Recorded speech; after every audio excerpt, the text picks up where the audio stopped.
Բարև ձեզ, մենք ուղիղ եթերում ենք, մեզ կարող եք հետևել Հայելի ակումբի եւ Անժելա Թովմասյան YouTube-յան էջերով, իմ հյուրն է Հայկ Նահապետյանը։ Բարև ձեզ, պարոն Նահապետյան, շնորհակալ եմ հրավերն ընդունելու համար։ Այսօր աշխատավորի օրն է, շնորհավորում ենք բոլոր աշխատավոր մարդկանց, բոլոր այն մարդկանց, ովքեր իրենց քրտինքով, աշխատանքով կարողանում են վաստակել իրենց ազնիվ հացը։ Ես երեք այս թեմային անդրադարձա, բայց հարկ եմ համարում նորից խոսել, որտեղ շատ կարևոր եւ ուշագրավ է կառավարությունը իր երեկվա ապրիլի 39 նիստում գերակա ոլորտում իրականացող ներդրումային ծրագրի շրջանակներում ներմուծան մաքսատուրքերից ազատեց Սամվել Ալեքսանյանի ընկերություններից մեկը։ Ուրեմն բարձում է 135 աշխատատեղ կա, եթե այս ահռելի արտոնությունը տալիս են 1.6 միլիարդ դրամի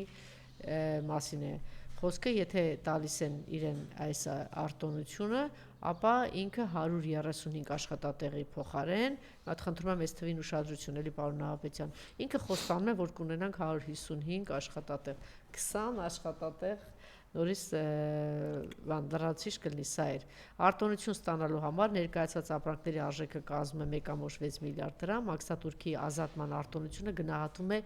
270 միլիոն դրամ։ Ուրեմն 200 հատկատ այդքան, հա։ Միայն 270 միլիոն, այս մարդը այսքան պիտի չվճար, դուք պատկերացնում եք, այս ինչքան թոշակ կարող էր բարձրանալ, առողջապահական համակարգում ինչ ներդրումներ կարող էին լինել, կրթության ոլորտում ինչ ներդրումներ կարող են լինել, այլ Արցախահայության մասին չեմ ասում, որ անտուն ու տնավեր բոլորին դարձրեցին, քանի մարդու հարց կարող էին լուծել, բայց չէ, տալիս է այս մարդուն, մի պատճառով այս մարդն էլ պատրաստվում է ոչ ավել ոչ պակաս Հնդկաստանից 350,000 կիլոգրամ գոմեշի միս ներկրել, թե այդ գոմեշի միսը ինչի տակ կտնի ու կօգտագործի կանի եւ թե ինչ միս է լինելու, նաեւ Չինաստանից է բերելու եւ այլն եւ այլն։ Ահա այսպիսի բաներ, ինքը հարցը մի քանի ուղղություն ունի, առաջին այն է, որ մենք տեսանք 2 օր առաջ Սամվել Ալեքսանյանը իր գործարանների հետ միասին դիմավորողների եւ հանդիպողների շարքում էր Ադրբեջանի փոխվարչապետին, ամեն ինչ այս իշխանությունը անել, որ դա գաղտնի լինի, բայց այդ ինֆորմացիան սպրծեց, ինչպես սպրծեց, որտեղ ադրբեջանական մամուլը գրել էր, որ ինքը պիտի Հայաստանում լինի, փակ գաղտնի հանդիպում էր եւ այնտեղ էլի են գործարարներ եղել, վստահաբար ինչ որ բան են պայմանավորվել, իսկ թե Սամվել Ալեքսանյանի համար երեք էլի դրա մասին ասում, ինչ խնդիր կա, ուզում է դահիճ լինի, ոչրագործ լինի, հայասպան լինի, թշնամիտ լինի, ուզում է այդ հացի հետ, ցորենի հետ անասնակեր կուղարկի, թե բացիլով միս կուղարկի, ինչ կուղարկի, փողին մունատ, մենակ թե ստացվի։ Այս մարդու նկարագիրն այդպիսին է, դա ես չէ որ պիտի ասեմ, մենք հիշում ենք իր կեղծված բոլոր ապրանքատեսակները, ի վերջո ինքը այդ միլիարդները նաև առաջին փուլում այդպես է աշխատել, ինչի մացին լրփազգի ձայնով բղավում խոսում էր Նիկոլը, բայց իշխանության գալուց հետո քիրվայությունը, ձեր դեպքում քիրվայությունն ու դոստություն, չգիտեմ, թուրքերեն էլ ինչ բառեր կա, եղշություն, չգիտեմ ինչ բառեր որ կա, համահունչ ինչ հոմանիշներ որ կան, այս մարդիկ շատ փայլուն բան հարաբերություն հաստատեցին, իսկ Նիկոլին մեկը ունենա, ասենք մի 10 միլիարդ եւ Նիկոլը լինի վարչապետի աթոռին նստած եւ ինքը չունենա առնվազն դրա չափ փող, դա միամիտ ապուշները կարող են այդպես մտածել, սա ինչ է նշանակում, սա նշանակում է, որ այդ արտոնությունները տալիս է, հնարավորությունները տրվել է մի պարզ պատճառով, որ հնարավոր այդ միջոցները իրենք շատ բան ձևով կիսվում է այդ մարդու հետ կամ մեծ չափաբաժինը տալիս է իրեն։ Այս մարդը դե ճարպիկ է, տեսնում ենք, հələ հայացքը նայեք, այս սողացող քծնող, այս ողորմելի հայացքը նայեք, սա էլ պիտի լիներ, ուղղակի այն առաջին օրվանից կարողացավ ճիշտ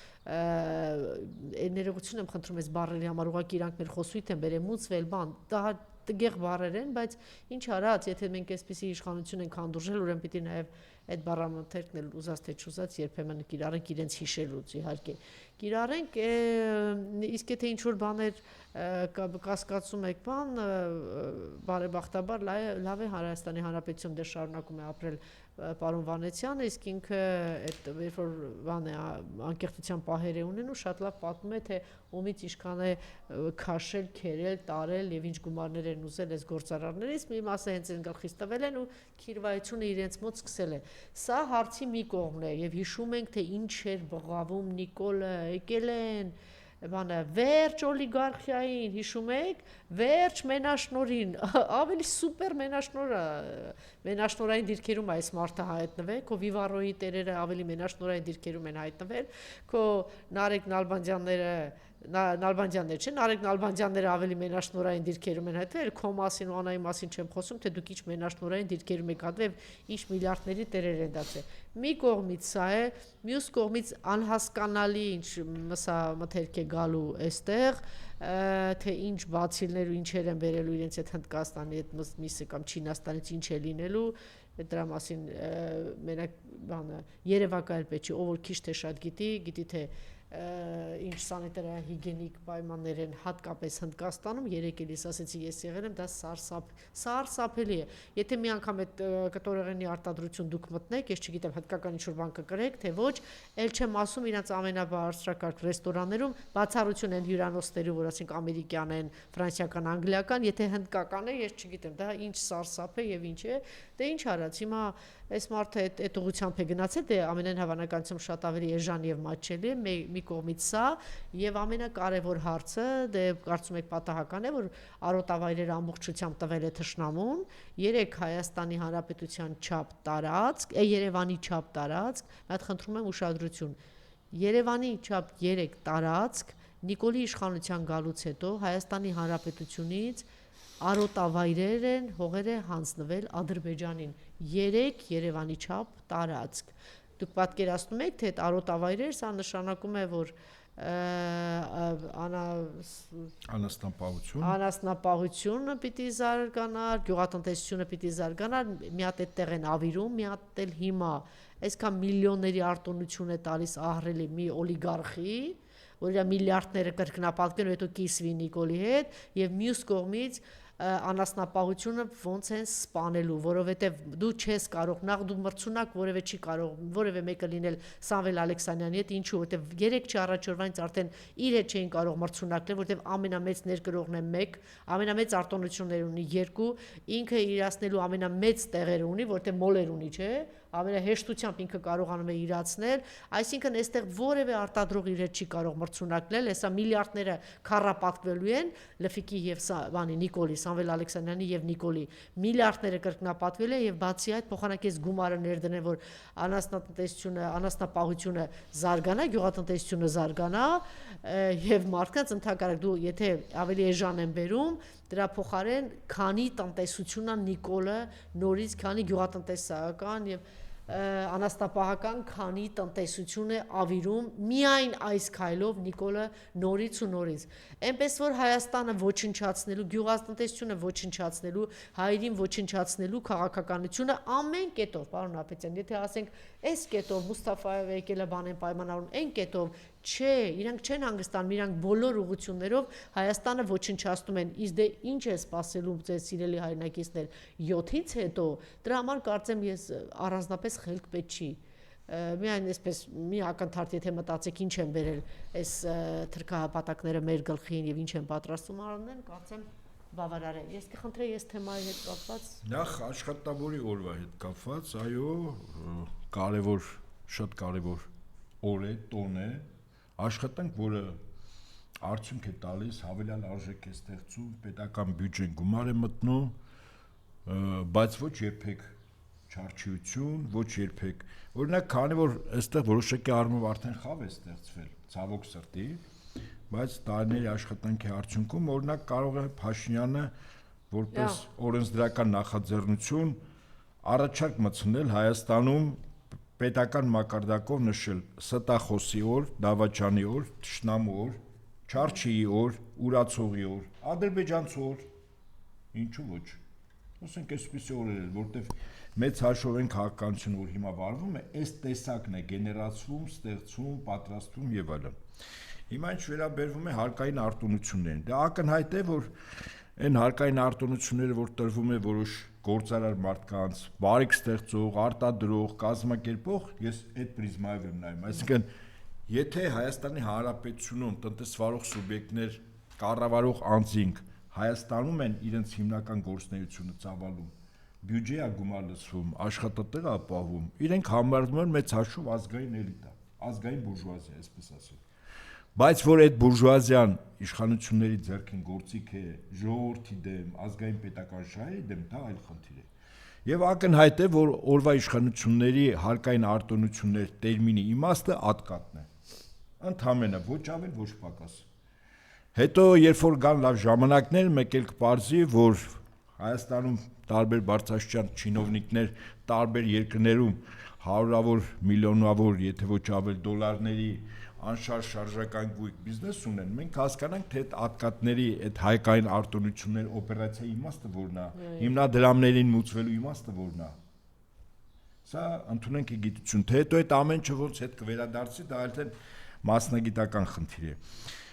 Օլիգարխիկ համակարգը սովորաբար ասում են Հայաստանի օլիգարխներ, Ռուսաստանի, Վրաստանի, տարբեր երկրներ, չկա այդպիսի բան։ Օլիգարխիկ համակարգը ինքը կառավարման գործիք է, արևմուտքի ձեռքին երկիր մոլորակի ցանկացած տարածքում ինքը ստեղծում է նման օլիգարխիկ համակարգ։ Իսկ ընդհանրապես ինչ ասել է օլիգարխիկ համակարգ։ Նիկոլայը եկել էր պայքարելու դեմ, օլիգարխիայի դեմ։ Հիմա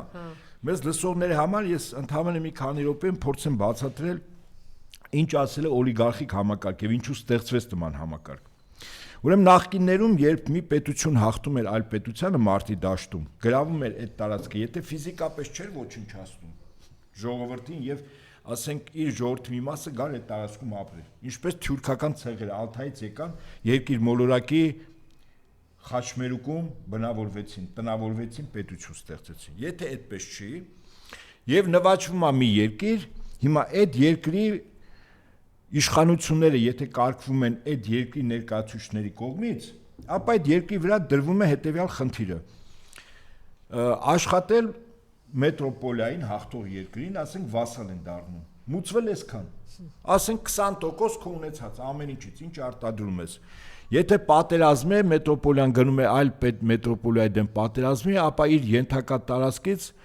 ուրեմն զորահավաքի անում, որ պիտի գնա ընդհանուր բանակի կազմում կռվի։ Բայց հաճախ մետրոպոլիաներ, քանի որ շատ մետրոպոլիաներ են, ասենք 5-7 մրցակցող մետրոպոլիաներ են եղել, այսինքն ինքնիշխան, եթե այսօրվա տերմինով սուվերեն երկրներ են եղել, որի ներքին եւ արտաքին քաղաքականությունը որոշվել է այդ երկրի ներսում, ուրիշտեղ չի որոշվել։ Վասալ երկրներում, օրինակ ներքին քաղաքականությունը որոշվում է վասալ երկրում, արտաքին քաղաքականությունը մետրոպոլիայում, ում ենթակա է ինքը։ Եվ վասալը երբեք չի մուծվում, հարկ չի տալիս մետրոպոլիային։ Երրորդ կարգավիճակը դա գաղութն է։ Գաղութը չունի ներքին արտաքին քաղաքականություն, ինքը չի որոշում եւ ինքը հարկ է տալիս։ Հիմա հաճախ լինում էր, որ վասալ երկրներում, երբ որ մետրոպոլիան նշանակում էր տեղի բնակիչներից թագավորներ եւ իշխաններ, եւ մետրոպոլիան իր հարևան մետրոպոլիաների հետ մրցակցային պայքարում թուլանում էր, այդ տեղի նշանակված թագավորը եւ իշխանը պատրաստում էին ապստամբություն այդ մետրոպոլիա իշխանությունից դուրս գալու համար, պարզ եմ ասում։ Եվ օրինակ այդպիսի մեկին ասեմ, որի մականունը ժամանակին եղել է Գանձագող կազմակերպ, բայց որը ռուս ուղղափառ եկեղեցու կողմից ամենա առաջին աշխարհիկ անձն է եղել, որ շուտ սրբադասվել է։ Խոսքս Ալեքսանդր Նևսկու մասին է, հետաքրքիր։ Ալեքսանդր Նևսկին սպասեց մինչև իր երկրի վրա իշխող խանական իշխանությունը թուլանա, իսկ ինքը պատրաստում էր ապստամբություն։ Գանձը գողանում էր գանձարանից, բայց չէր տանում լափելու, իմիտացիա էին անում։ Գնում էր զենք զորք պատրաստելու։ Հիմա Արևմուտքը հասկացավ, որ իշխաններ, թագավորներ, որ նշանակում է, թագավորը եթե ըմբոստանա իր դեմ, միևնույն է ինքը պետք է հենվի իշխանների վրա, որտեղ ռեալ տեղում իշխանությունը եւ ժողովուրդ եւ սնունդ եւ զենք դա իշխանների տիրապետությունն է։ Թագավորը ոնց որ ինչ որ աթոռի վրա նստած բացարձակ ուրեմն արտոնություններով օժտված անձ է։ Եվ գիտեք ինչ որոշեց Արևմուտքը, որպեսզի այդ իշխանները լինեն տեղից նշանակած, տեղի ժողովրդից, բայց իրանց ենթակա ինչպես։ Այդ իշխաններին ուրեմն տրվեցին արտոնություններ, ֆինանսական, բիզնես, բայց ունեցվածքը այդ իշխանների պիտի գրանցված լիներ որտեղ։ Մետրոպոլիա երկրներում, ոչ այստեղ։ Օրինակ հիմա այս շենքը, որտեղ հիմա այս տաղավարն է, պատկերացրեք շենքի սեփականատերը այս տարածքը գրանցել է, ասենք Լոնդոնում։ Իրականում այս շենքի տերը Հայաստանի Հանրապետությունը չի, Բրիտանիան է։ Գրանցման վայրն է որոշում սեփականության իրավունք։ Պարզ եմ ասում։ Ուրեմն օլիգարխիայի ունեցվածքի ճնշող մեծամասնությունը գրանցվում են մետրոպոլիայի երկրներում։ Դա համար ինչու, որտեղ որ պահին օլիգարխը փորձի թագավորի հետ միասին ապստամբել մետրոպոլիայի դեմ, այդ օլիգարխի ոչ միայն ականջներից կձգեն, իր սա ունեցվածքը դրսում է։ Երեխաներին տանում են դրսում են, չէ՞, կրթություն տալիս, այնտեղ սովորում, այնտեղ պարապացնում, այնտեղ հավաքագրում։ Հետաբար օլիգարխիան արդեն դարձել է արևմուտքի գործիքը ամեն երկրում։ Եվ փորձի նախագահ կոչեցված այսօրվա կամ վարչապետը ապստամբի մետրոպոլիայի դեմ օլիգարխիան արյան մեջ կխեղդի։ Ինչու, որտեղ օլիգարխիայի ամբողջ ունեցվածքը դրսում է գրածված։ Բայց երբեմն Իվանիշվիլու նման գործարաններ են հայտնվում, ում համար երկիր այդ եզակի դեպքեր ես համաձայն եմ, բայց հիմա նաև այդպիսի հայտ է ներկայացրել, օրինակ Սամվել Կարապետյանը պարզ ասեց, սա տվեցի, բայց այդ օլիգարխները իրենք կորցնելու են, ուշադրություն դարձեք։ Իվանիշվիլին առնվազն 3.5-4 միլիարդ եվրո միայն շվեյցարական բանկերում կորցրեց։ Այսինքն արևմուտքը այդ գործիքը ունեցվածքը, որը երաշխիքն է, որ այդ օլիգարխը իրան կծառայի, չէ, այդ դրսում գրանցված ունեցվածքն է։ Մոտ 4 միլիարդ եվրո Իվանիշվիլից խլվեց։ Այդ միայն բանկային հաշիվների գումարն է։ Այո, կան անձինք, որոնք գնում են այդ ռիսկին։ Իվանիշվիլին այդպիսիներից մեկն է։ Սամվել Կարապետյանը այդպիսիներից մեկն է, ինքը հրաշալի գիտի։ Օլիգարխիկ համակարգի դեմ դուրս գալ նշանակում է ինքը նաև իր ունեցվածքից զրկվելու է մի մասից։ Սա ընդունենք ի գիտություն։ Այսինքն, երբ որ մարդիկ ասում են մենք պայքարում ենք օլիգարխների դեմ, օլիգարխիկ համակարգի, ով է որ պայքարես, օլիգարխիկ համակարգը արևմուտքի ձեռքին կառավարման գործիք է մեր նման երկրում իր իշխանությունը բացարձակ պայելու համար։ Ինքը ասի կարող լինի Իվանիշվիլին կամ կարող է լինել Սամվել Կարապետյանը։ Այդ եզակի դեպքեր են։ Դու ինձ կարող եք այլ պետություններում երբևիցե օրինակ ցույց տալ, որ օլիգարխները ըմբոստացել են բանի դեմ, մետրոպոլիայի դեմ։ Իդեպ ասեմ, մի 6 տարի, 7 տարի առաջ Ռուսաստան նախագահը, քանի որ արդեն պատրաստում են, ինչպես ասեց, բացարձակ առումով ըմբոստությունը արևմուտքի դեմ։ Ռուսաստանի նախագահը ժամանակին ինչ ասեց, բերեք ձեր ունեցվածքը իմ երկրին, ասեց կկորցնեք բերելուց, բայց ես ձեզ կտամ երաշխիքներ, որ դուք այստեղ ներդրումներ կանեք, ձեզ արտոնություններ կտամ, ձեր կորուստները կվերականգնեք, բայց ձեր ունեցվածքը, այսինքն գրանցման վայրը փոխանցեք Ռուսաստան։ Իդեպ մի շարք գործարարներ հենց այդպես էլ վարվեցին, բերեցին իհարկե Լոնդոնում, չէ, ես հիշում եմ, որ Շվեյցարիայում ինչ որ շատ կարևոր բան էին վաճառում եւ ասում էին, որ ներկայացրել են այդ մեծահարուստների, ասում են, չէ, մենք չենք ներդրում չենք անելու, որտեղ մեզ մոտ արդեն sense դրված է, այդպիսիք էլ շատ շատ կային։ Ռուսաստանում 5-6 օլիգարխ բականին խոշոր մեծ օլիգարխներ, որոնք իրանց ունեցվածքը բերեցին վերագրանցեցին Ռուսաստան, բայց հիմնականում կորցրեցին, մեծ մասը մնացին այնտեղ։ Իսկ այդ օլիգարխները ում ունեցվածքը դրսում է, դա արևմուտքի ձեռքին 5-րդ, 6-րդ շարասյունն է, որը հրամանի դեպքում այդ երկրի ներսում կանի այն ինչ որ մետրոպոլիան ցանկանում է, սա օլիգարխիկ համակարգի։ Եվ գյուղատնտեսությունը ոնց է ավիրվում, հա, երբ որ դու այսպես տալիս ես, անասնապահությունը հենց միայն սրանով, քանի անասնապահների, հա, տնտեսություն հիմա սրանով իսկ ոչնչանցվելու է, որ ինքը հատուկ արտոնություն տվեց Սամվել Ալեքսյան, մի մարդու, որ այսպես թե այնպես հատուկ արտոնությունների մեջ էր։ Ես ուղղակի ես մեր նախորդ թեմայից մի նախադասություն ասեմ։ Հիշենք, օլիգարխները դրանք նախկինում իշխաններն են այդ երկրներում, որոնք չպետք է լինեն այդ երկրի իշխանները, իրենք պետք է լինեն մետրոպոլիայի իշխանները։ Այսինքն ստեղի օլիգարխը Ամերիկայի Լոնդոնի ու Վաշինգտոնի իշխանն է։ Երբեք չխաբվենք։ Շատ լավ։ Հիմա գյուղատնտեսությունը 18 թվականից որոշում էր կայացվել ոչնչացնել։ Այսինքն Հայաստանը, որը խորհրդային տարիներին ինքը հանդիսանում էր ռազմարդյունաբերական համալիր ունեցող բնակչության ներգրավվածության թվականակով բնակչության շնչին, առաջին հանրապետությունը խորհրդային միությունում առաջինն էր մեր 3 միլիոն բնակչությամբ։ Ուրեմն դարձրեցին, ոչնչացվեց այդ արտադրական պոտենցիալը, արկա հանգամանքների օբյեկտիվ եւ սուբյեկտիվ հանգամանքների արկայության պայմաններում եւ դարձավ գյուղնշանակության երկիր։ Իդեպ ասեմ, գաղութային բոլոր երկրները լավագույն դեպքում գյուղ նշանակության երկիր պիտի լինի, իսկ ավելի վատ գաղութները պիտի զբաղվի միայն հանքարդյունաբերությամբ, անգամ գյուղմթերք պիտի չարտադրի։ Ընդ որում ասեմ, գյուղմթերք արտադրող երկրների մաքուր սնունդը պիտի տարվի մետրոպոլիա, Իսկ մենք պիտի դրսից բերված վատ սնունդ ընդունենք։ Վատ միսը, ասենք անասունի, ասենք տավարի միսը, հավի միսը, օրինակ։ Բայց հիշում եք մեր երկիրը մի պահ հասել էր նրան, որ ասում էին ոնց, որ ինչի եք այս ձուն բերում եք, չգիտեմ հինա, այս հավի թռչնամիսը սա է, այս միսը սա է, չգիտեմ ինչա, հիմա ձայն չկա, այլ թեմաների մասին խոսող ձայն հանող չկա։ Ուշադրություն դարձեք, Հայաստանը առ այսօր պատերազմի մեջ գտնվող երկիր է։ Այո։ 2018 թվականին պատերազմի մեջ գտնվող երկրի պայմանային անվտանգության եւ երկրի հիմնական արտադրանք հասցրող գյուղմթերքը կազմակերպող այդ աշխատանքները կառույցը, որի անունն էր գյուղնախարարություն, 2018 թվականին փակվեց։ Ինչու փակվեց։ Ես դեռևս 18 թվականն էի ասում։ Փակվեց 3 կարևոր կառույց, 3 նախարարություն։ Առաջին հրամաններից է եղել Փաշինյան Նիկոլի։ Իբր հիմնավորում էր, որ ավելորդ գումար են ծախսում։ Ուրեմն հայության ռեսուրսը հիմնականում 2/3 հայությունը գտնում է դրսում։ Ուրեմն այս Սփյուռքի ներուժի ներգրավումը Հայաստանում խնդիրների, խնդիրների լուծման, այդ թվում նաև պատերազմի անուրանալի է, չէ՞։ Պետք է փակվեր այդ կառույցը, որը կազմակերպում էր իր բոլոր կապերով, փակվեց Սփյուռքի նախարարությունը, փակվեց գյուղնախարարությունը, որտեղ պատերազմող երկում եւ հայությունը աշխարհում հայտնի է իր հիմնականում մշակույթով։ Այսինքն մեր դեմքը այսպես երկրներում մեր դեսպանները, այսպես ասենք, ավելի շուտ նաև մշակույթի գործիչներ են, քան քաղաքական եւ ռազմական, չէ՞։ Փակվեց նաև մշակույթինը։ Սա պատական չէ, այսինքն այս 3 կառույցը սկզբունքորեն փակվեց։ Հետաբար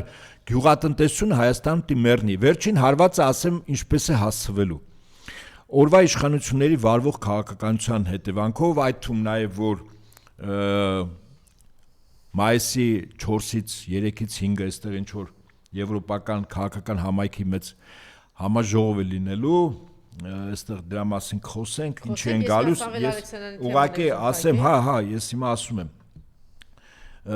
Եվ հետևաբար Հայաստանը առավելագույն ձգտելու են դուրս դնել Ռուսաստանի նաև տնտեսական հետ կապերի կամ ազդեցության կամ համագործակցության դաշտից, ամենակարևոր խնդիրը լինելու է գազ, թանկ գազը, ռուսական գազը ամեն ինչ անելու են որ փակեն, մենք ռուսական գազից կտրվենք, թանկ գազ է գալու, իսկ դա գիտեք ինչ է նշանակում։ Դա նշանակում է, որ Հայաստանում գյուղատնտեսությունը, այսինքն մարդիկ ովքեր շահութ էին ստանում գյուղմթերք արտադրելով եւ իրենց ձեռք չի տալ, որտեվ գազը թանկ է, հիմնականում ջերմոցային կուլտուրաներ եւ այլն։ Մարդիկ, որոնք բանկերից հսկայական վարկեր են վերցրել, գազի գնի թանկացման պատճառով մի կերպ այդեղած չեղածը վաճառելու են, որ բանկի վարկերը եւ վերցած վարկերը փակեն, գաղթականի ցուպը վերցնեն եւ ընտանիքով հայդա հիմնականում Ռուսաստան։ Թողնելու են, բայց Ես չգիտեմ։ Թուրքերը թույլ տալու են, այ հիմա այդ երբ որ գանք Շահին Մուստաֆայևի պահու, հա, ուզում եմ ասել գյուղատնտեսությունը պետական մակարդակով պիտի չլինի։ Այս հողատարածքները այդ թվում եւ Արարատյան դաշտավարի սա Թուրքիա եւ Ադրբեջանի կողմից ապագայում վերցվելիք եւ մշակվելիք տարածքներն է։ Այսինքն սննկացման գործընթաց է գնում։ Իսկ դրա տարբեր գործիքակազմ ունի իշխանությունը, ես կարծում եմ այդ գործիքակազմը օգտագործում են։ Հիմա ուշադիր լսում են, չէ՞, Արարատյան դաշտավայրում ապրողները, որ պատրաստվում են գնալ թուրքերին ձայն տալ։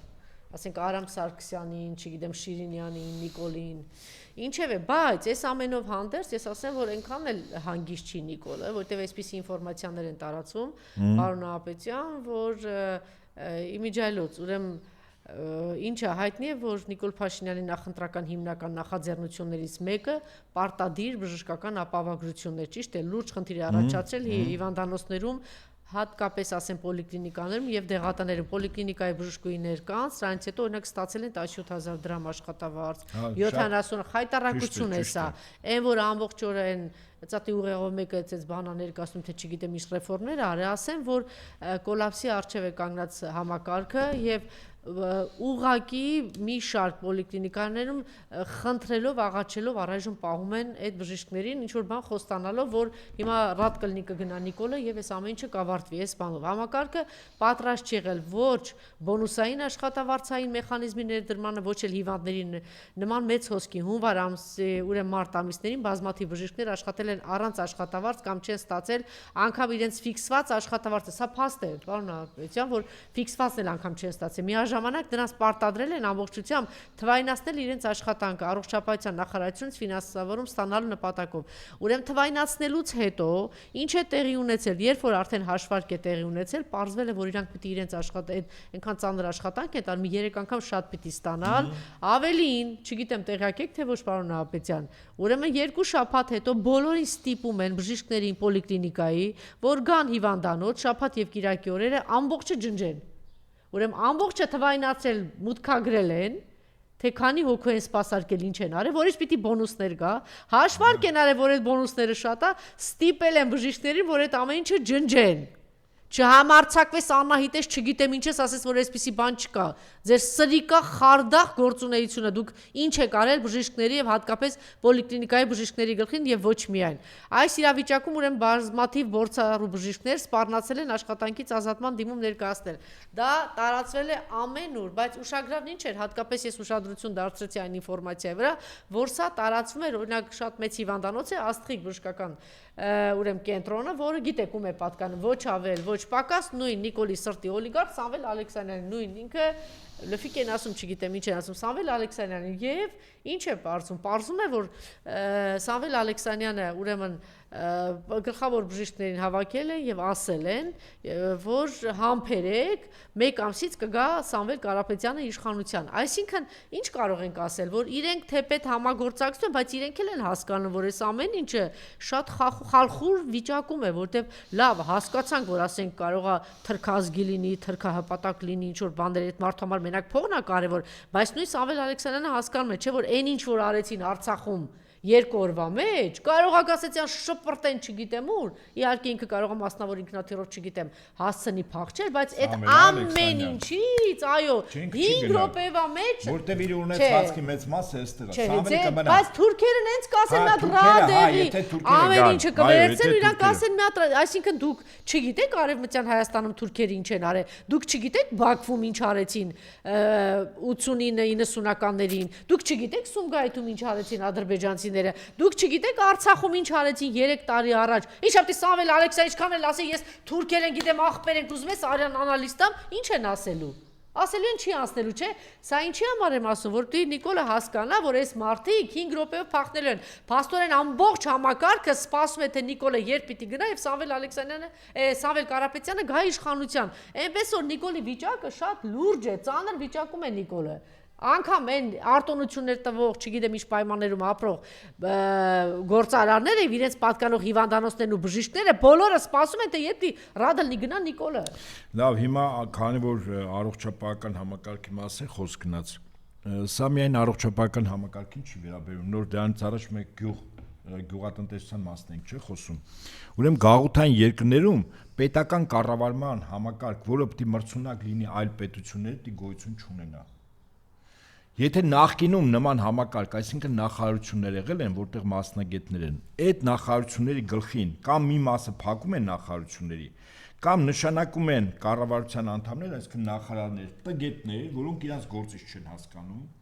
եւ վստահաբար այդ նախարարության աշխատանքը, ինչ է ասում, ամբողջովին ձախողվելու է։ Այդպես նշանակում են նաև վարչապետներ, ավասիկ այն ինչ որ մենք ունենք այսօր, դա լավագույն ապացույցն է։ Այսինքն նշանակել են կառավարիչ հանրապետությունում մեկին, որը կառավարում չգիտի, ինքը կառավարում է այնքանով որքանով, էլ չեմ ասում, որ իր կառավարման միակ մոտիվացիան անձնական շահն է։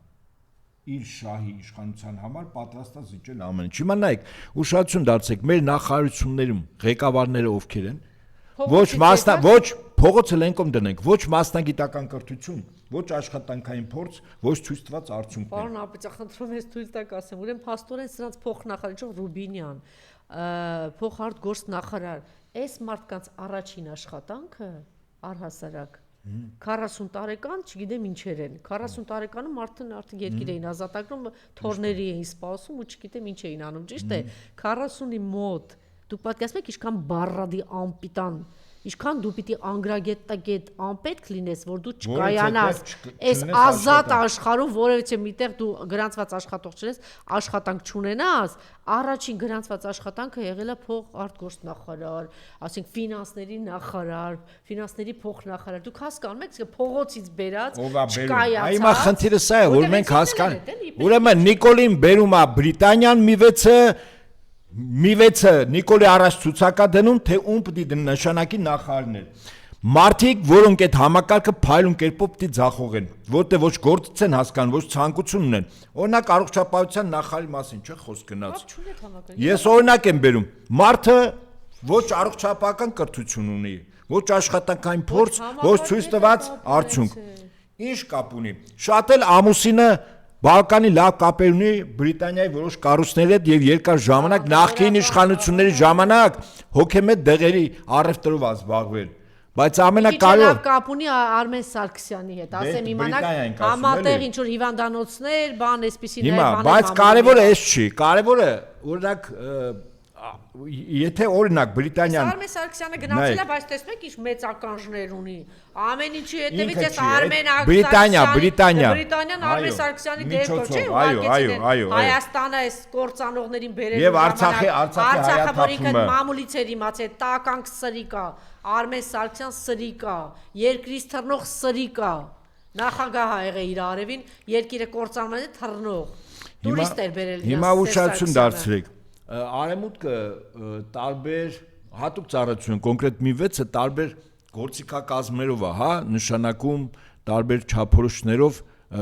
մեր նման երկրներում կառավարության անդամներ, այսինքն նախարարներ։ Օրինակ քվոտաներ է դնում, ասենք մի քանի պիդարաս անպայման տիլն են, բացահայտ կամ թաքուն։ Քվոտա է դա։ Ընդ որում Բրիտանիայի դեսպանը նախկին միշտ ելույթներ էր ունենում, երբ որ հավաքում էր արվամոլների, իքամոլների Հայաստանին, ասում էր, որ Բրիտանիան եզակի երկիր է, որտեղ այդ քվոտան ամենաբարձր տոկոս ունի, որ իրենց կառավարության կազմում եւ լեսբիներ կան եւ գեյեր։ Հիմա ուրեմն քվոտա առաջին, դա միասեռականներն են։ Երկրորդ քվոտա աղանդավորներ։ Այո։ Ընդ որում մեր կառավարությունում նվազագույնը երկու աղանդավոր նախարար կա։ Այդ նվազագույնը որ ես գիտեմ։ Կարող ավելի շատ կա, ես չգիտեմ։ Թաքուն էլի, ես են ընդհատակում։ Այսինքն որոշակի քվոտաներ։ Հիմա երրորդ քվոտա, ասենք, հավաքագրված գործակալներ։ Չորրորդ քվոտա ազդեցության գործակալներ։ Պատկերացնի, եւ սրա մեջ չի մտնում մասնագետ, կրթություն, աշխատանքային փորձառություն։ Քվոտաները այլ բանի համար է դրվում, որ դրանք առավելագույն կառավարելի լինեն նշանակողի կողմից, եւ առավելագույն տգետ լինեն, եւ առավելագույն փառասել լինեն, եւ առավելագույն նյութապաշտ լինեն, որ տանեն։ Այն ասֆալտի հոտը, որը միջև մա Փաշտյանի քթերից դուրս չի գալիս, այդ դոլարի հոտը էլի ասֆալտից որ գալիս էր, հիմա բոլորի քթերին է կպե։ Եվ հետաբար պետք չի զարմանալ կամ զայրանալ, պետք է գնահատել ինչու է այդպես։ Եվ պետք է հասկանալ, արդյոք դա Փաշինյանի մտքի փայլատակումներն այսպիսի կառավարությունն ալ, թե Փաշինյանին ասում է եւ ինքը հրաշալի գիտի։ Ովքեր տիպեր, ինչ կապ ունի ներքին գործերի նախարարի հետ համակարգի հետ։ Արդարադատության նախարարը ինչ կապ ունի։ Քրեակատարողական, ընդ որում հիմա ուրեմն 5-րդ քվոտա կա։ Իքական սեր, իդեպ ասեմ, հատուկ գենդերային հավասարությունը, հիմա գենդերային անհավասարություն է դարձել Հայաստանում կառավարության անդամների ուժ եմ ասում։ Այսինքն այս իքական սերը եւս պատական չի, ինչու՞։ Որտեղ սովորաբար ասենք տղամարդիկ ավելի օպերատիվ, ավելի կամային բարձր որակներ ունեն, հիմա Աստված այդպես է ստեղծել, կնոջ զորությունը ուժը այլ բանի մեջ է, հա, զավակածնությունն է, դասիրակությունն է եւ այլն, ընտանիքն է։ Հիմա պատական չի, որ հիմա մեր մոտ մի հատ 5-րդ քվոտա է առաջացել, գենդերային անհավասարության պիքական սեր նախարարության նախարարներ, սա էլ պատական չի, քրեակատարողական հիմնարկների ղեկավարը կին, արտաքին հետախուզության ղեկավարը կին, նախարարներ։ Եվ այսպես, հիմա եթե առաջ գնանք, հասկանանք, որ իրականում Հայաստանը ամբողջովին կառավարություն եւ վարչապետ արտաքին կառավարման ներքո է, եթե այստեղ այդ արտաքին կառավարումը հիմնականում ժամանակին Բրիտանիան էր օգտագործում։ Հիմա Հայաստանը այնքան թուլացել տկարացել է այդ թվում նաև մարտի դաշտում մի մեծ ճակատամարտ պարտվելով, որ Հայաստանի կառավարիչները հիմա դարձել են ոչ ավել ոչ պակաս Ադրբեջանն ու Թուրքիան, իրանց հա տրված արդեն։ Եթե առաջ Լոնդոնն էր Վաշինգտոնի հետ կառավարում, փորձում էին առավելագույն։ Հիմա Ադրբեջան-Թուրքիա, ընդ որում Թուրքիան այստեղ պապայի կարգավիճակով է։ Դերակատարումը դրված է Ադրբեջանի վրա։ Դու գնա այսպես, դու գնա այնտեղ ասում ես, բա ծեծում ես, Նիկոլ այստեղից ասում է, զանգում ասում է, լսի, սենց թե նես ծեծել ենք, էլ ծեծելու կարիք չկա, գնում ենք այդ վերջացնենք, քոքահան անենք։ Մի քիչ հանգիստ ես, բայ, դե մի անդաստիրակել դա բանն է, չէ՞, Ալիևն է այնտեղ։ Հիմա նայենք մի հատ էլ շատ կարևոր թիվ եմ ուզում ներկայացնել, հետո անցնենք Մուստաֆայևի այցին, հա, ձեր թույլտվությամբ պարոն Նահապետյան։ 1 միլիարդ 550 միլիոն դրամ այսքան գումար է Հայաստանը վճարել գերմանական KfW բանկից վերցրած եւ միջև օրս խնդրում եմ ուշադրություն պարոն Նահապետյան, չօգտագործված վարկի համար։ Լսեցիք, 1 միլիարդ 550 միլիարդ դրամ չօգտագործված դրսից բերել է փող Նիկոլը, չի օգտագործել եւ դրա դիմաց տվել է այդ բանկին 1 միլիարդ 550 դու հասկանում ես ինչ ան 5-ին մոտ որ չօգտագործված վարկի ու այդ գումարը ոչինչ չի արել, չի օգտագործել, վարկ են վերցրել, չեն օգտագործել եւ միլիարդներով պարտավորավճար են տվել։ Ոնց եք թե ասեք։ Հիմա տեսեք թե Հայաստանի կործանումը այսպես կոչված տնտեսական համակարգը ինչ են անում եւ այս ահռելի գումարը եթե այդ գումարը չվերցնեին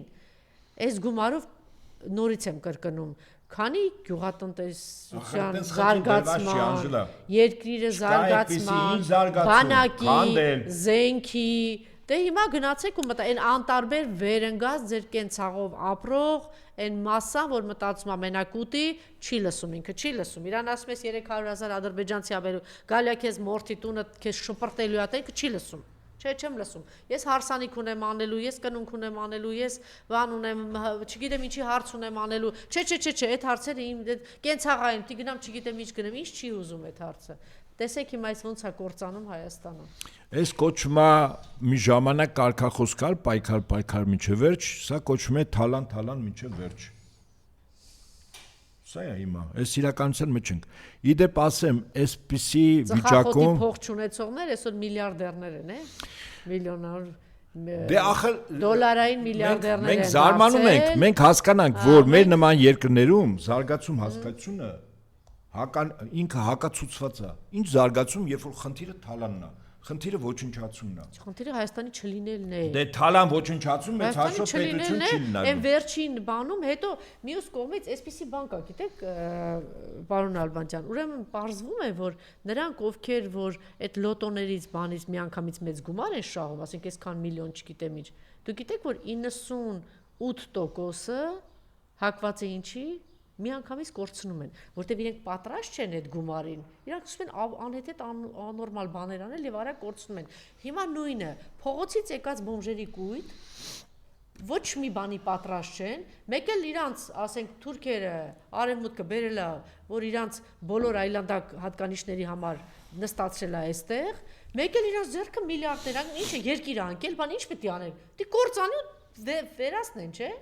Պատրաստ չեն իրանք դրանք, այդ մարդիկ փողոցից եկած, նոր քիչ առաջ ասեցինք, ոչ մի բանի, մեծ հաշվով իրանք ընտանիքներին էլ պիտանի չեն, հիշում եք, պարոն Նահապետյան, դրանց Դավիթ ինչ էր, Սանասարյան, ուրեմն 40-42 տարեկան էր, գիտեք ինչ էր գլուխ գովում, հիշում եք։ Ասում էր, ես իմ կյանքում, ոնց էր ասում, ոչ մի կոպեկ չեմ աշխատել, ասենք, մամա չուներ, կին ունի, 2 երեխա, չեն ասում, այ դեբիլ։ Բա երեխեքիդ ոնց ես փայլում։ 40 տարեկան տղամարդու գլուխ գովալու թեման, ասում եմ ես իմ կյանքում ոչ մի կոպեկ չեմ աշխատել։ Դա պետք է ամոթի խայտարակության թեմա լինի, չէ՞ մարդ ասի ես տուն չունեմ, աշխատանք չունեմ, դա ամոթի թեմա է, այսինքն դու իշքան անպետք շպրտելու բան ես, ներողություն եմ խնդրում, ապրանք էի ուզում ասեի։ Հիմնականում դրանք էին, էլի։ Չէ, դա նորից եմ ասում, մետրոպոլիան կամ այսօրվա գետերությունը ինչպիսիներին է ընտրում այդ երկիրը կործանելու համար, տականքին, տգետներին, փառասերներին, նյութապաշտներին, այլասերվածներին, այսինքն այդ շերտին պիտի բերի իշխանության, որը պիտի քանդի այն համակարգը, որը մինչ է տեղել է։ Հիմա փայլուն կերպով իրանք որ ուզենան էլ մեծագույն ցանկությամբ լավագույն գործ անեն, չեն կարող։ Չունեն կրթություն, չունեն աշխատանքային փորձ, չունեն ցույց տված արդյունքներ եւ չունեն նորմալ մոտիվացիա ինչի համար են։ Բա հիմա մենք զարմանում զայրանում ենք, թե ինչու է այսպես է պիտի լինի։ Մենք հասկանանք, որ այն համակարգը, որը դրվել է Հայաստանում 2018-ից դրվել է հենց դրա համար։ Ուրեմն դու եթե գնում ես ընտրում ես Նիկոլ կամ Նիկոլա նման Շիրինյան, Արամ Սարգսյան, չգիտեմ ինչ, ուրեմն դու ինչ ես, պարոն Նահապետյան։ Եթե մարդը ես ամեն ինչից հետո գնում է այդ տեսակի հետևից։ Ես ասեմ, ես տաղավարից ասել եմ, ընդ որում ընկերներս հետաքրքիր է, նաև ինձ լսողները արձագանքել են իմ այդ համացան հետ կապված բավականին դրական, ես նորից եմ ուզում կրկնել։ Երկու հոգի եթե աշխատանքային հարաբերություն են ունեն, պայմանավորում են իրար հետ ազնվաբար գործ անել։ Ընկերներից մեկը խաբում է մյուսին։ Խաբողը սրիկա է։ Եթե ընկերությունը եւ աշխատանքային գործունեությունը շարունակվում է, երկրորդ անգամ է խաբողը խաբում ընկերոջը, սա արդեն խաբողի խնդրեմը չի, խաբողի խնդրեմն է։ Երրորդ անգամ, չորրորդ անգամ նշանակում է խաբողը հիմար է։ Ես ուրիշ գնահատական չունեմ։ Այսինքն մեզ ինչքան կարելի է խաբել եւ դու անընդհատ խաբվես, դու հիմար ես։ Ես ուրիշ գնահատական չունեմ։ Դե մարդը դժվար է ընդունում, որ ինքը հիմարություն է։ Ուրեմն ես հիմա խաբելու եւ խաբվելու համար ձեզ մի տեսանյութ է ուղարկել։ Այո։ Ես ուզում եմ մեզ լսողները նայեն ինչ ասել է Նիկոլը 2020-ին, Արցախի հետ կապված 2025-ին, 2026-ին։ Եվ այս մարդուն Հայաստանի քաղաքացին պիտի հավատա եւ ձայն տա։ Խնդրում եմ, հա, տեսանյութը։ Не может и не будет никогда в составе Азербайджана. Это уже исключено. И это 100% факт. Առաջին ղեկավարն եմ, ով ճանաչել է Լեռնային Ղարաբաղ Ադրբեջանի կազմում եւ ով ճանաչել է այդ տրամաբանությամբ Ադրբեջանի տարածքային ամբողջականությունը։ Ամբողջ հայությունը կռվելու է անմնացող։ Ամեն ծառի, ամեն քարի, ամեն սանտիմետրի եւ ամեն միլիմետրի համար։ Ու մենք կհաղթենք։ Ու մենք անպայմանորեն կհաղթենք։ Ու չկասկածեք, մենք անպայմանորեն կհաղթենք։ Ես էսի բան ասեմ։ Այո։ Հայաստանի Հանրապետությունը չի պատրաստվում պատերազմ վարել Լեռնային Ղարաբաղի համար։ Ասել։ Այո։ Հայաստանի Հանրապետությունը չի պատրաստվում պատերազմ վարել Լեռնային Ղարաբաղի համար։ Ես խնդրում եմ մի հատ էլ նորից դրեք սկզբից, հա, որ ուշադիր մեզ լսողներ մեկ անգամ եւս նայեն ու գնահատեն սկիզբը։ Դուք տեսեք ում հետևից եք գնում։ Եթե դուք գնում եք, ուրեմն դուք իրան նման եք։ Ղարաբաղ не может и не будет никогда в составе Азербайджана։ 2020 թիվ տեսեք ինչ է ասում ազգակործանը։ И это 100% факт։ Առաջին 25 թիվին տեսեք ինչ է ասում ազգ։ Ճանաչել է Լեռնային Ղարաբաղ Ադրբեջանի կազմում եւ ով ճանաչել է այդ տրամաբանությամբ Ադրբեջանի տարածքային ամբողջականությունը։ Վլադիմիր Պուտինի գրպանն էր գցում։ Պուտինի, չէ։ Լավ բան արեք։ Հիմա գիտեք, չէ՞, սա մեզ անպատվելու են, որտեվ ես Չէ, պիտի լսենք, մենք լսենք, որ իմանանք ում են գնում ընտրելու։ Ու մենք անպայման Որ լսեն մարդիկ։ Ու չկասկածեք, մենք անպայմանորեն կհաղթենք։ Ես էսի բան ասեմ։ Այո։ Հայաստանի Հանրապետությունը չի պատրաստվում պատերազմ վարել Լեռնային Ղարաբաղի համար։ Լավ, բավարար է։ Հիմա մենք նայում ենք ադրբեջանցից մի հատ ինչ որ շնազգի է մտել մեջ, ինչ որ բարևներ ադրբեջանից ոնց ենք շատ լավ ենք, սպասում ենք, որ հիմա մեր ազգային իշխանությունը գա ու ձեր հարցերը լուծի։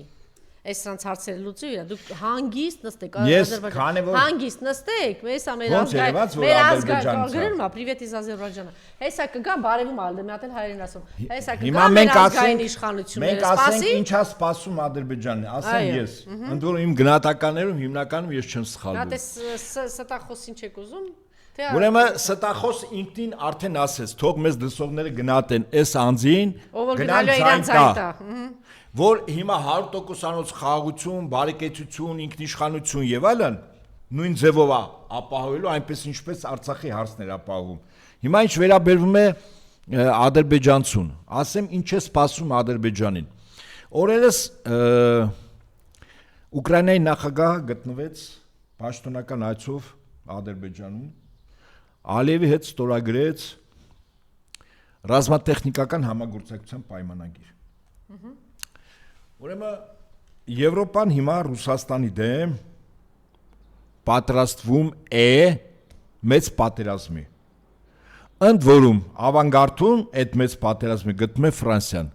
Ֆրանսիայի նախագահն է ասել, որ եվրոպական այն երկրները Եվրամիության, որոնք ՆԱՏՕ-ի անդամ են եւ ոչ միայն կարող են հայտնվել, եթե ցանկանան եվրոպական միացյալ բանակ զինված ուժեր ստեղծեն Ֆրանսիայի միջուկային հովանոցի ներքո։ 2 օր առաջ ուրեմն Ֆրանսիայում մեծ զորավարժություններ էր, որին մասնակցում էին եվրոպական 6 երկրների զինված ուժեր, մոտ 10,000 անձնակազմ, զրահատեխնիկա, օդուժ, անօդաչու թռչող սարքեր էին առաջին անգամ օգտագործում, զարմացած էին, որ այդքան էֆեկտիվ է։ Եվ առաջարկ կա, որպեսզի ստեղծել եվրոպական 20 պետությունից միացյալ բանակ։ Նորից եմ ասում, ավանգարդում լինելու է Ֆրանսիան, հաշվի առնելով եւ իր միջուկային իսկապես տերություն լինելու հանգամանքը եւ հարաբերական առումով առավել անկախ լինելու նույն Միացյալ Նահանգներից, իդեպ ասեմ ձեզ։ Ասենք Գերմանիան ինքը օկուպացված տարածք է, որտեղ առնվազն 20-ից ավել փոքր կամ մեծ ռազմական բազաներ կամ Պենտագոնի Գերմանիայում, իսկ դա կախվածության նշան է, հա, օկուպացիայի նշան է։ Այդ առումով Ֆրանսիան ամենա, այսպես ինքնիշխանն է։ Հիմա ինչու են սարքում եւ ինչու է ստեղծվում եվրոպական միացյալ բանակ։ Ընդ որում ասեմ ձեզ, միջուկային հովանոցը Ֆրանսիան է, զրահատեխնիկան, բայց ոչ թրթուրավոր, դա բավականին բարդ խնդիր է, այլ անիվներով զրահատեխնիկա արտադրելու Գերմանիան, արդեն պատվերները իջեցվել են։ Ուրեմն հրետանային հրթիռային կայանքները հիմնականում դրվում է ինքնաթիռներ Բրիտանիայի վրա, Լեհաստանի վրա, Իտալիայի վրա, Իսպանիայի վրա, Հունաստանի վրա։ Անձնակազմը կրվող այդ եվրոպական միացյալ բանակի մոտավոր թվականակը, որ իրենք փորձում են կազմել, 3-ից 4 միլիոն է։ Հիմնական անձնակազմը լինելու է ուկրաինական բանակի։ Ուշադրություն դարձրեք, որ մինչև այդ մի քանի տարի անցնելը, մինչև նոր ռազմաարդյունաբերական համալիր, նոր բանակ, որը Ռուսաստանի հետ խնդիրներ պետք է առաջացնի մի քանի ուղղությամբ, ես ուղղությունները նշեմ, Կալինինգրադի մարզ, շրջափակված 3-4 միլիոն բնակությամբ, ցամաքային կապ չունի Ռուսաստանի հետ, ծովային կապը կարող են կտրել,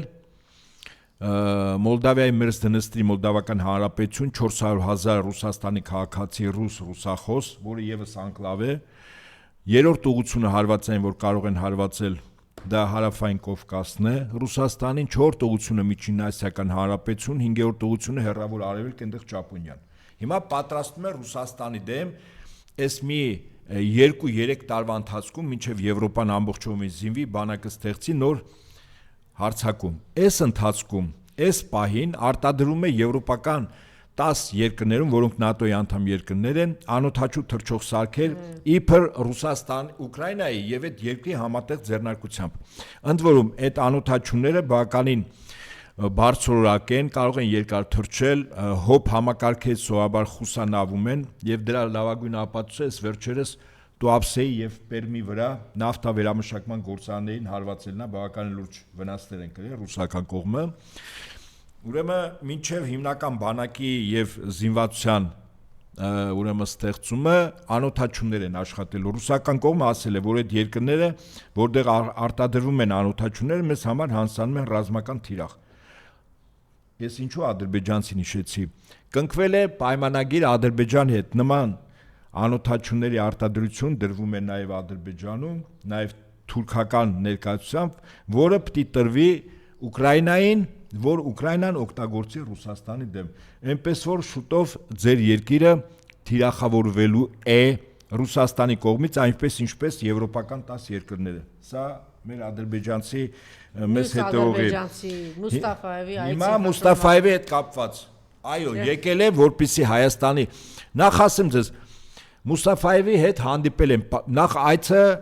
պաշտոնական է հանդիպել է փոխվարչապետ Մհեր Գրիգորյանը ես արդեն իրանց ոնց որ հարազատ է լինի հա այդ մհերը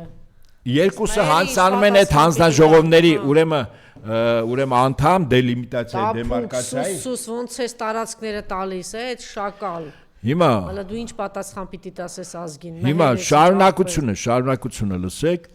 Պաշտոնական զրո տեղեկատվություն վարչապետ Կոչեցյալի պաշտոնական կայքեջում չկա նման իրադարձություն չի եղել ադրբեջանական նկատի հայկական ես խնդիրը մերի մասն եմ ասում հիմա հարց այդ բարձր մակարդակի հանդիպում եւ զրո տեղեկատվություն ինչու չկա որտեղ ցանկացած տող որ գրեն ինքնին հարցեր է առաջացնելու եւ լրատվամիջոցների եւ փորձագիտական շրջանակում ինչ են քննարկել եւ ինչ արդյունքներ են գրանցել այս պարագայում պարոն Հապետյան երբեք չի լինում ինչ են քննարկել ինչ արդյունքներ ինչա տալու Նիկոլ Ադրբեջանը ուրեմն ես կարծում եմ քանի որ տեղեկատվություն չկա դա նշանակում է խոսակցությունը հիմնականում Հայաստանի զիջումների մասն է սա միակն է որտեղ որից է տեղեկատվություն չեն կարող տեղադրել ենթադրենք եթե Օրինակ գրեն համատեղ բիզնես ծրագրեր տեսականորեն հարցեր է առաջանում ովքեր են ինչ բիզնես ծրագրեր այսինքն հարցից հարց մեկ էլ այդ կեղծիքի ստի փուչիկը պայթելու է դա մար ոչ մի բան չեն գրել ես համոզված կերպով ասեմ պայմանավորվածություններ հետեւյալն է ադրբեջանական համայնք է ստեղծում Հայաստանում սկզբի համար 300,000 վերջն արդյունքում 1 միլիոն թիվը օդից վերցրած չի դրա մասին Ալիևը ասել է անցյալ տարի սեպտեմբեր ամսին ՄԱԿ-ի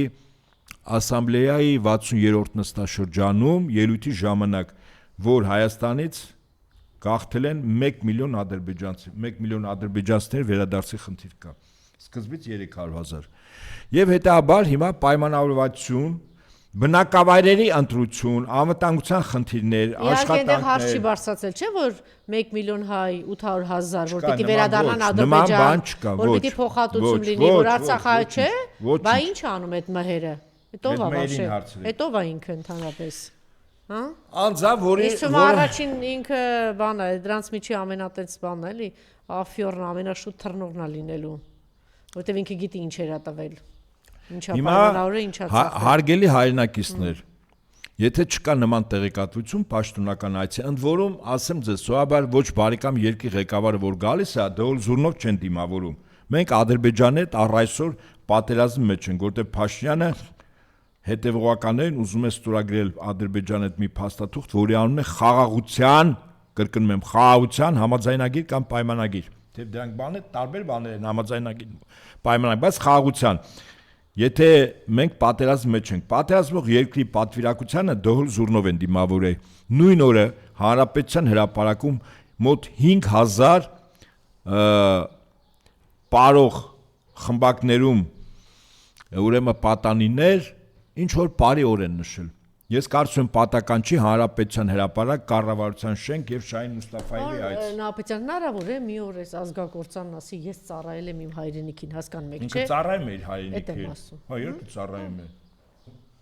Ընդհանրապես մեր ընկալումները փորձեն տարբեր է մեր համար հայրենիքը մի Հայաստանի Հանրապետությունն է իր համար հիմա պարզ է չէ եթե ումը դիմավորում եւ ում է նվիրում։ Ուրեմն ընդունենք այսպես եւ սա հեքիաթ չի։ Ես ցավոք սրտի երբ ուշադիր մասնագիտորեն նայում եմ իսկ որոշակի փորձառություն ունեմ վստահաբար ինձ ճանաչողները գիտեն այս նախընտրականի հետ կապված ես որոշակի համարժեքություն չեմ գտնում այն առարկայական մարտահրավերների որ Փաշինյանի վերարտադրությունից հետո մեր երկրին նետվելու է եւ ընդդիմադիր դաշտում համարյա բոլոր ընդդիմադիր միավորների քարոզչության թեզերի մասին։ Մենք հիմա դրա մասին խոսենք, բայց մինչ այդ էլի կարևոր թեմա կա, նախորդ հաղորդման ժամանակ խոսեցինք, ես պիտի խնդրեմ այդ հարցը դնեք, որ երեք կառավարության նիստից հետո հարց ու պատասխանի ժամանակ հարց բարձրացվեց Սրբավայր, գիտեք, ես Ստեփանակերտում հիմնարար 2 եկեղեցի Մայր տաճարն ու հողին հավասարեցրեցին Բացի այդ մի քանի եկեղեցիներ են արդեն այսպես ավիրելու բան ճանապարհին եւ ինչ է պատասխանում այս հարցի հետ կապված Նիկոլը ինչ է ասում, շատ կոնկրետ, ոնց որ Ադրբեջանի, Թուրքիայի ներկայացուցիչը ինչպես է արդարացնում դա, այստեղ նաև հարց է բարձրացնում, հարցը միայն լսեք, հա, պատասխանը ինքը Նիկոլը արդարացնում է այս ամեն ինչը։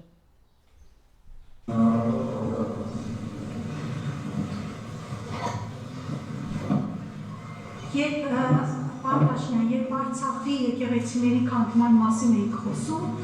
ինչու՞ չեք դատապարտում հարցին, դուք ասացիք, որ ձեզ հետաքրքրում են Հայաստանի տարածքի, հա, Հայաստանի տարածքում տեղի ունեցող իրադարձությունները, եւ մենք տեսանք, որ նախորդ ասուլիսում ձեզ նաեւ հարց հնչեց Հայաստանի տարածքում Ադրբեջանի ռազմական հանցագործությունների մասին, եւ դուք դարձյալ նույնանուն պատասխան տվեցիք, որ չեք պատրաստում այդ հարցը բարձրացնել եւ նաեւ ասացիք, որ խնդիրն ունի երկու մաս, երկու կողմ, ինչպես Արցախի եկեղեցիների մասով եք ասել, այսինքն դարձյալ ինչ է նշանակում, ինչ է ստացվում։ Հայաստանի տարածքում տեղի ունեցած ռազմական հանցագործությունները նույնպես ձեզ չեն հետաքրքրում, որովհետեւ նույնանուն պատասխան տվեցիք այդ հանցագործություններին, իսկ մենք գիտենք, որ Հայաստանի տարածքում նաեւ զինծառայողներին խոշտանգված ու սպանել էին։ Դուք ասացիք մի խոսքով հարցը չեք բարձրացնում միջազգային հանձաններում, եւ ես ուզում հարցնել, ինչու Արցախի եկեղեցիների հարցը չեք պատրաստվում բարձրաձայնել դուք։ Լավ, շատ լավ, այս անջատի, ահա, բա չէ, լավ, դե պարզ էլի լղոզում է, ասում է հիմա եթե գնանք Արցախաշենել, ինչ պետք է տեսնենք, ուզում ասի, եթե այնտեղ հանկարծ մի բան լինի, դուք ոնց եք վարվելու, ինչ եւ ոչ մի խոսք այդ խոշտանգված բան հայերի մասին, այս տարածքում լղոզված ադրբեջանցիներին արդարացնող բան, իմիջիայլոց արժե այստեղ հիշել, ասում էին, ինչ էին ասում, տիրադավ, ինչ տիրադավ, այդ պիղծ Իմիջիայլոց դեռ հայտնի էլ չի, քանիսը մնացին, պարոն Նահապետյան։ Ոնց որ քիչ են բավական։ Քիչ են մնացել, չգիտեմ ինչ է, բայց միայն դրանով չի, հայտարարություններ չեն լսվում։ Ասում են, որ Արցախի թեմի առաջնորդը, ճանապարհներ է փնտրում։ Ես չգիտեմ, օրինակ այն բոտեքսի զոհ կամ բոտեքսի անուշավան սրբազաներ ինչ է անում օրինակ, ինչով ազգա, էլի արարողություններ անում, ինչ է անում։ Հիմա այս դուք պիղծել չեք, չգիտեմ, ավելի բան բառեր կա, մեր լեզուն շատ հարուստ է, ես չգիտեմ ինչ ասեմ ձեզ, ես ուղղակի թույլ չեմ տալիս ասելու։ Այդ տիրադավներ,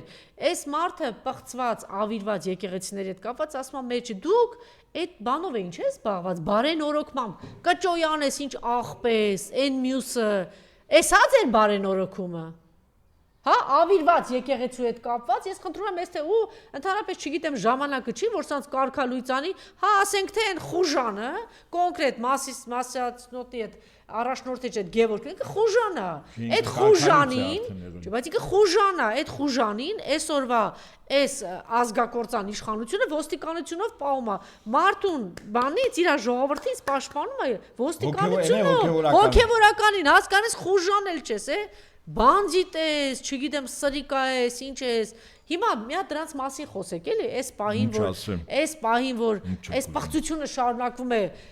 մեր տաճարները հողին են հավասարեցվում, եւ այս մարդը արդարացնում է դա, ոչ մի դատապարտող խոսք չկա, եւ անգամ սենց բանին նայելով ասում է, չի էլ պատրաստվում սա միջազգային հարթակներում բարձրացնելու, ես կարծում եմ, անգամ մուսուլման կարող է լինի, արաբ, չգիտեմ, կամ տաջիկ, որ տեսնեն տաճարները հողին են հավասարեցնում, ձայն բարձրացնեն, դու ինչքան պիտի հայ ժողովրդի հետ կապ չունենաս, քրիստոնեության հետ, մյատ էլ ասում ես հայ առաքելական եկեղեցու հետևորդ եմ, չգիտեմ, ինչքան դու պիտի կապ չունենաս։ Ես արձագանքեմ ձեր հարցին պաշտոնական հայտարարությամբ այդ թեմայով։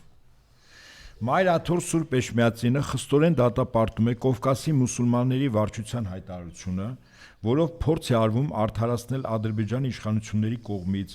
Արցախի հայկական հոգևոր մշակութային ժառանգության ոչնչացումը, մասնապես Ստեփանակերտի Սուրբ Աստվածածին առաջնորդանիստ եկեղեցու հիմնահատակ ավերումը։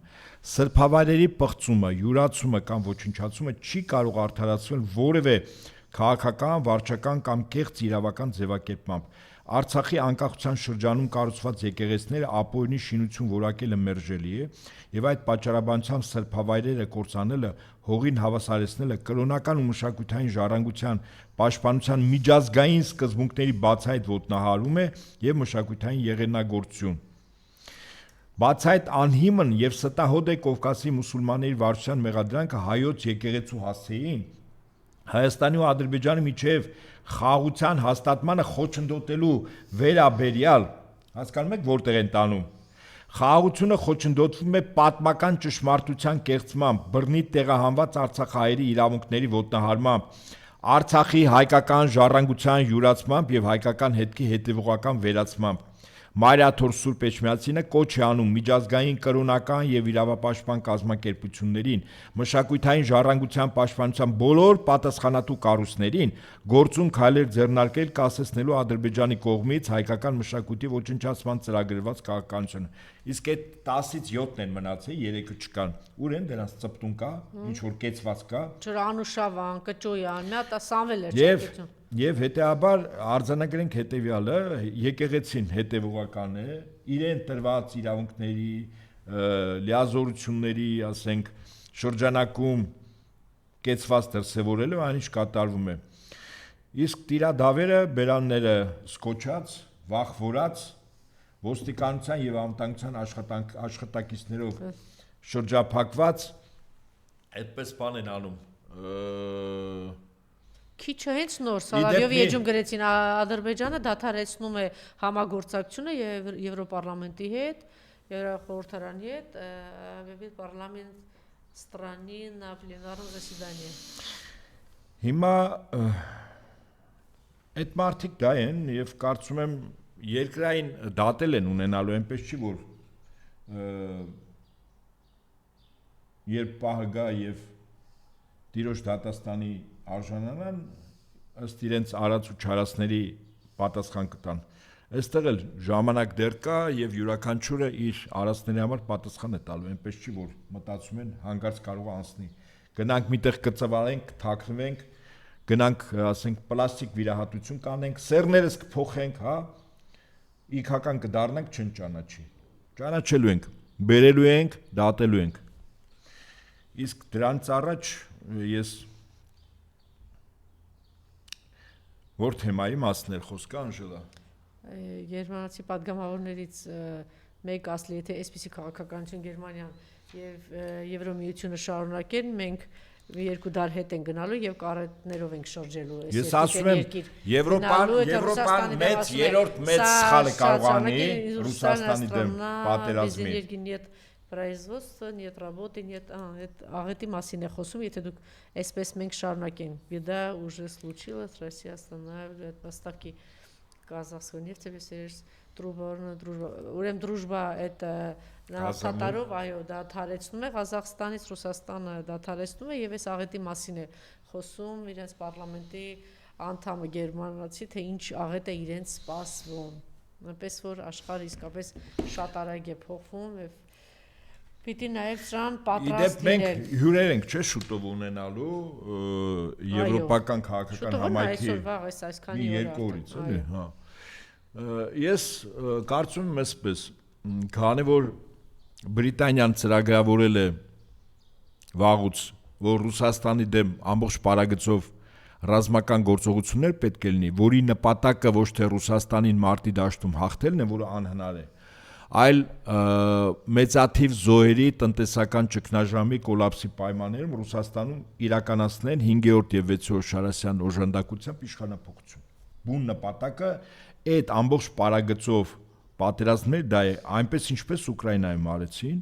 հիմա նույն բանը պատրաստում են նաեւ մյուս տարածքներում, բայց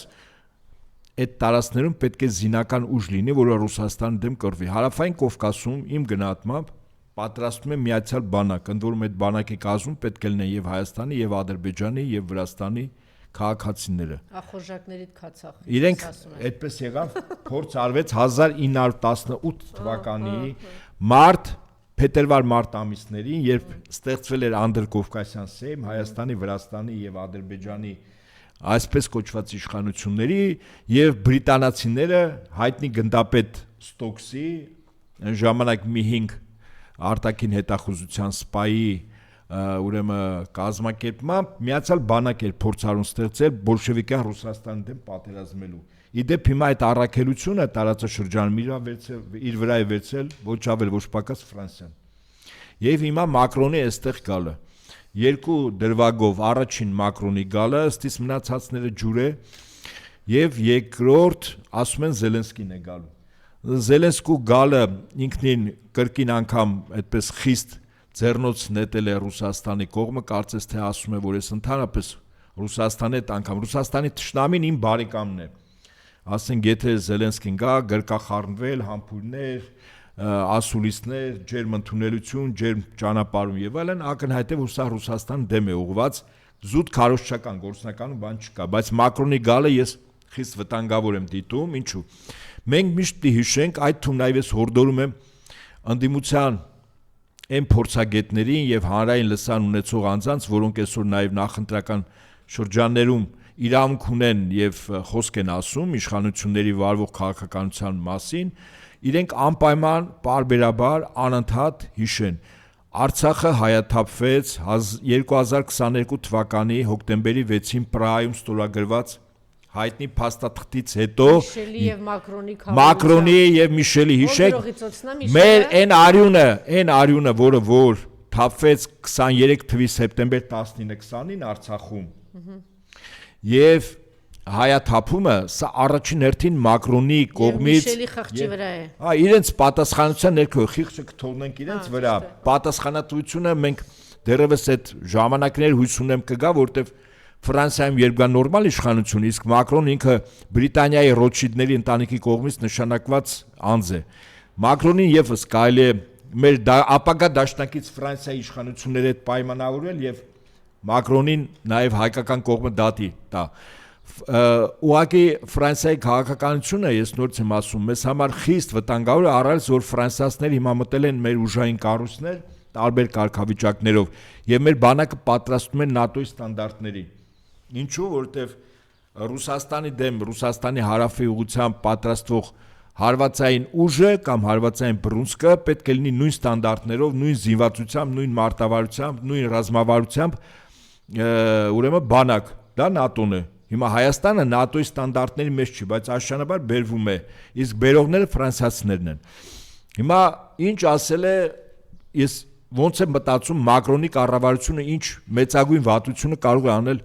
Հայաստանի նկատմամբ։ Ես կարծում եմ, որ Ֆրանսիան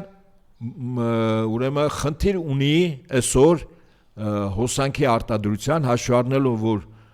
Ֆրանսիայի հոսանքի արտադրության 80%-ը տալիս էր ատոմականը, իսկ ատոմականի համար միակ վառելիք ուրանը Ֆրանսիան աֆրիկական 3 պետությունից էր տանում։ Ռուսները ուղղակի դուրս դրեցին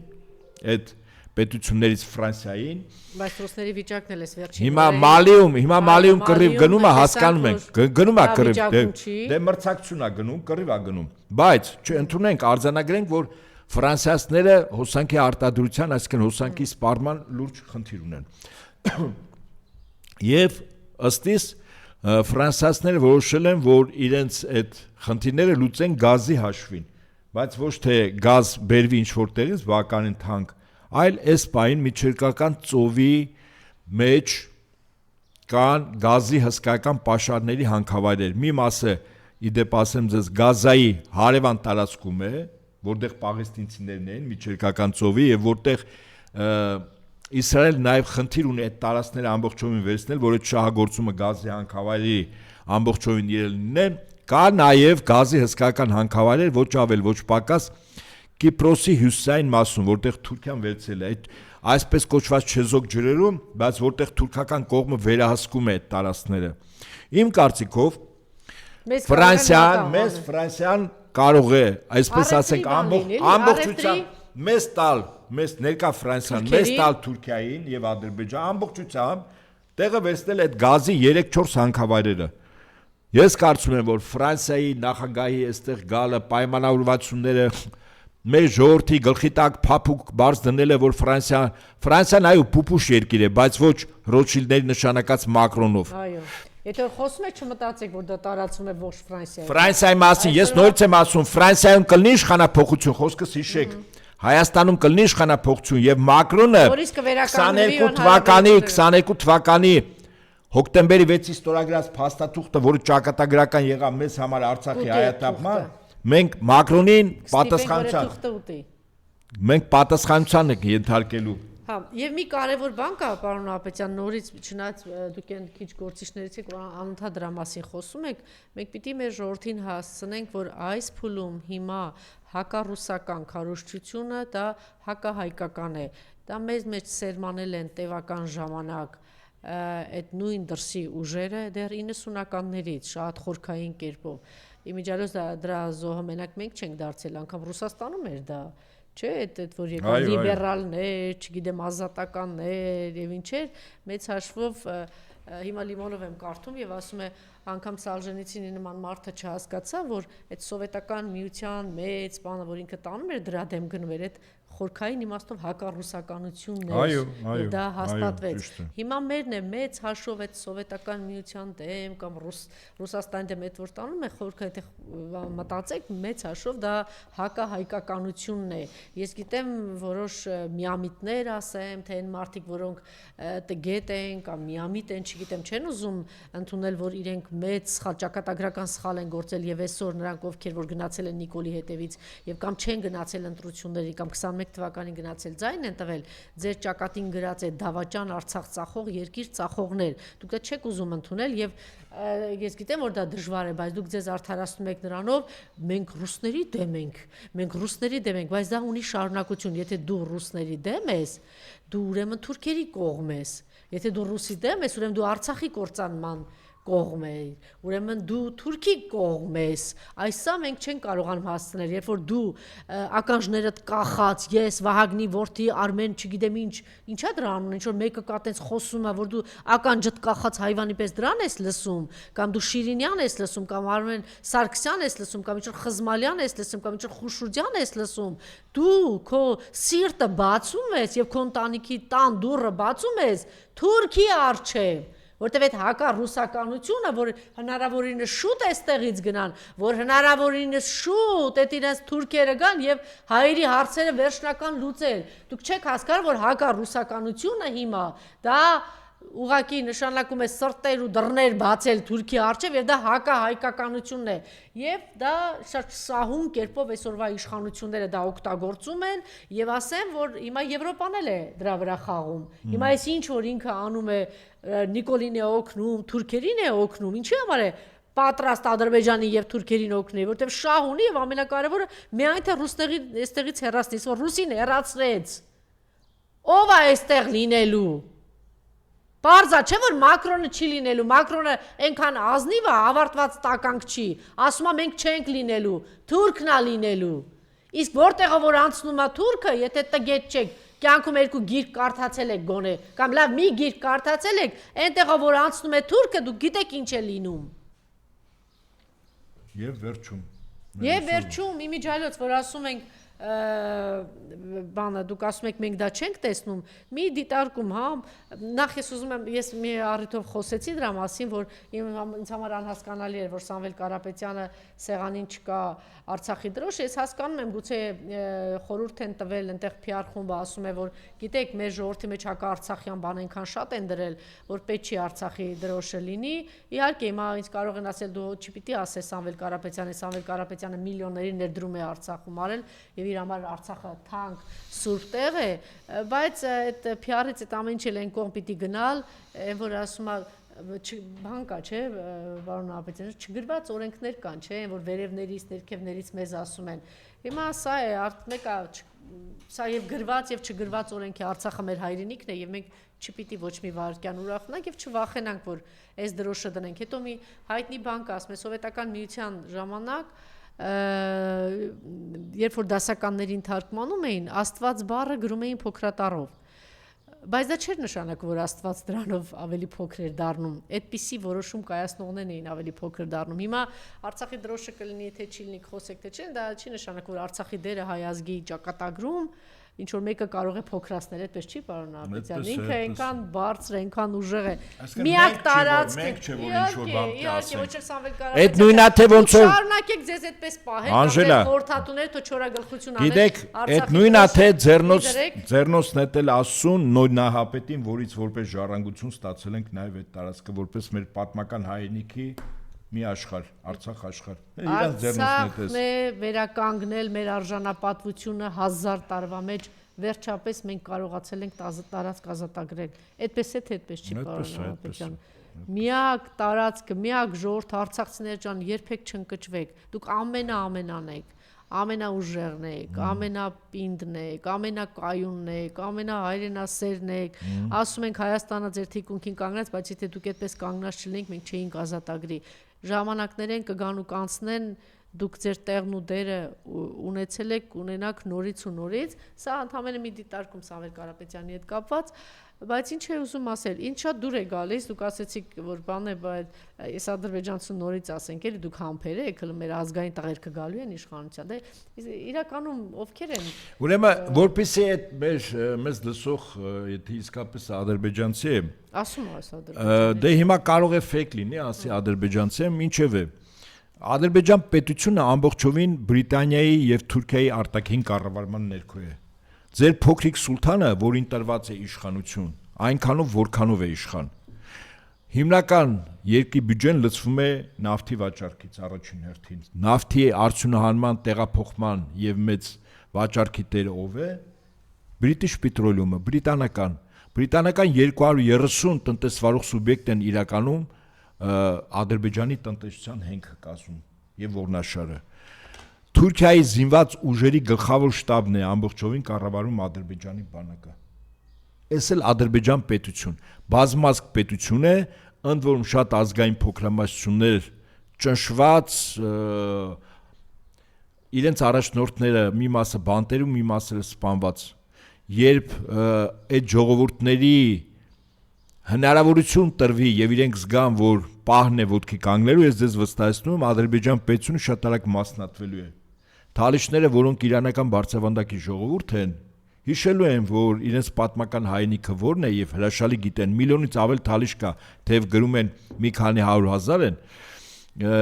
Կասպից ծովի առափնյա ամբողջ շրջանը դա թալիշներով բնակեցված տարածք է։ Դագերը, լեզգիները,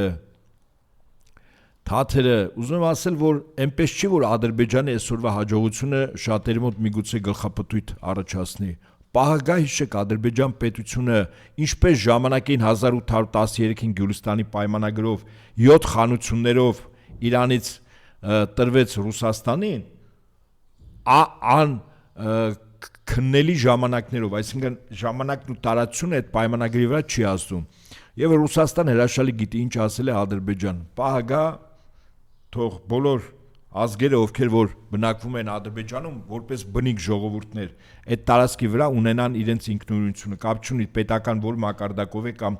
այլ պետության կազմում, բայց վստահաբար եմ, այդ օրը գալու է, այդ թվում նաև մեր հայրենիքի ազատագրման օրն է գալու, եւ որը հիմնականում եւ առաջին հերթին կախված է մեզանից, որտեղ մեր կամքն է եւ մեր որոշումն է։ Առավել եւս որ մենք ունենք դաշնակիցներ եւ նոր իշխանությունները Հայաստանի կարծում եմ, որ այդ դաշնակիցները շատ արագ պայմանագրերի վերանայում կանեն եւ ռազմական եւ ռազմատեխնիկական եւ տնտեսական եւ քաղաքական եւ տարածաշրջանում կոնկրետ իրավիճակ կոնկրետ կարող է փոխվել եւ այդ ժամանակ Ադրբեջանի բնիկ ժողովուրդները կբարձրացնեն իրենց ազատագրության համար պայքարի դրոշները, այսքանը։ Եվ հետո գիտեք, բացի այն, որ Նիկոլեն ԿՊ-ն բոլորը Աստծուն դեմ են, եւ իրենք բնությանը դեմ են, հնարավոր չի, որ իրենք երկար մնան։ Ամեն ինչ ունի իր ժամանակը։ Ճիշտ է, սատանան կարող է ինչ-որ բաժակը որ լցվում է, հետո թափվում է, էլի։ Կարող է հիմա առհասարակ Եվի տղամարդու համար մի քանի արժանինքներ կան, չէ՞ որ շատ կարևոր է, ասենք, ազնվություն եւ ինձ համար նա կարևոր է, ինչքանով է ինքը արարող եւ ստեղծող, հա, տվող ինչ որ բան տղամարդ։ Եվ տղամարդու մասի կամ մարդու մասին ընդհանրապես եթե ուզում ես իմանալ, դու գնաս այն տեղերով անցնես, որտեղ որ ինքը ծնվել եւ մեծացել է, չէ՞։ Հիմա տեսեք, շարունակում է պայքարի մեջ մնալ երկրորդ նախագահ Ռոբերտ Քոչարյանը։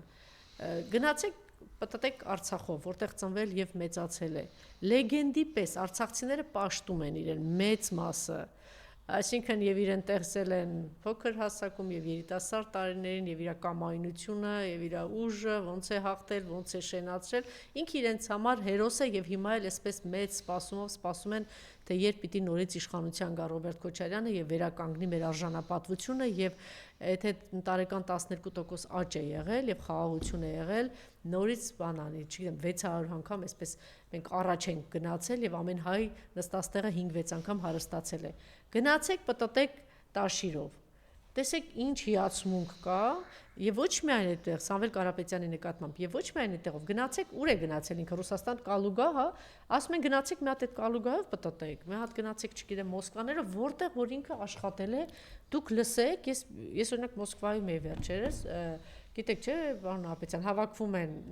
միջին մակարդակի, բան, ինչ որ գործարարներ, բան, ես մի բան չեմ լսում իր հասցեին, բոլորն ասում են ոչ մի բան, բոլորն ասում են արարել է, ստեղծել է, օգնել է, օժանդակել է,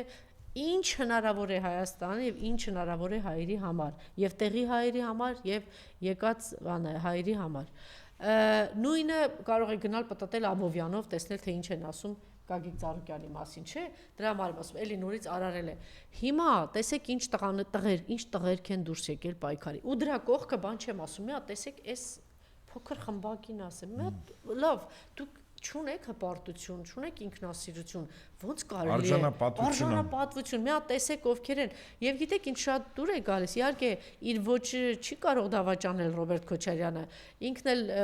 բան մարդ է, գործի մարդը չէ, որ նստի եւ ինքը իր արարածների մասին խոսի, պետք է վաղուց արդեն իր արարածների մասին ամեն ինչ պարզ եւ պարզն է, չնայած այդքան հակաքարոզ է գնացել։ Պետք է ես կարծում եմ, չգիտեմ կհամաձայնեք թե ոչ պարոն Ապետյան, պետք է շատ պարզ մարդկային հայերեն բաներով խոսել, պարզ նախադասություններով կամ պարզ ընդարձակ նախադասություններով։ Ինչը օրինակ հիմա անում է Սամվել Կարապետյանը։